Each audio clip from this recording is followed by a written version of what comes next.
L'idée, c'était vraiment de faire passer un message clair à nos patients pour leur dire, en fait, vous êtes toujours les bienvenus au cabinet. Et c'est pas parce qu'il y a du Covid, c'est pas parce qu'on est confiné qu'il faut plus venir, qu'il faut perdre le contact avec nous.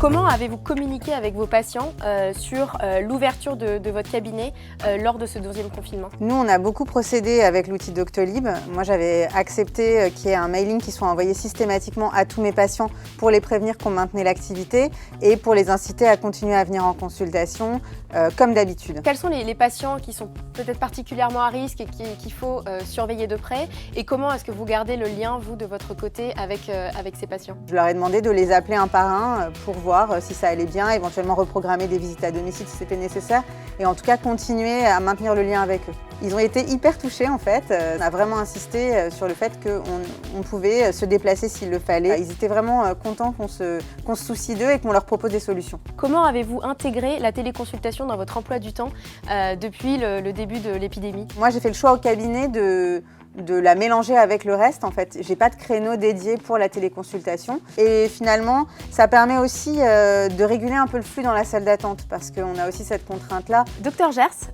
je vais vous interroger aussi sur votre pratique de la téléconsultation. Ça a augmenté depuis le confinement, je regardais justement, je comptais. Les gens hésitent quand même à venir au cabinet.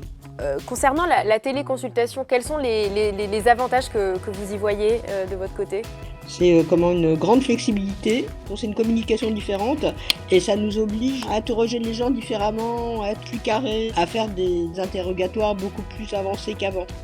C'est un outil fantastique. Je voulais revenir rapidement avec vous sur l'initiative Soignez-vous qui est vraiment centrée sur l'importance de la continuité des soins et avec l'objectif de sensibiliser les patients et les Français en général.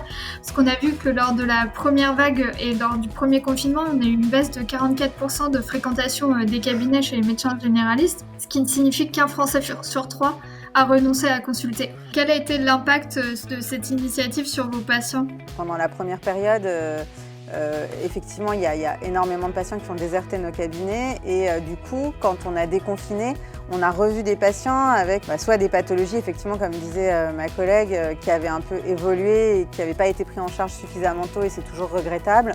Donc l'idée, c'était vraiment de faire passer un message clair à nos patients pour leur dire, en fait, vous êtes toujours les bienvenus au cabinet. Et c'est pas parce qu'il y a du Covid, c'est pas parce qu'on est confiné qu'il faut plus venir, qu'il faut perdre le contact avec nous. J'ai eu des petits SMS ou des mails marrants, genre « Docteur, on vous a entendu, ne vous inquiétez pas, on va bien, on va venir ». Donc c'était assez rigolo.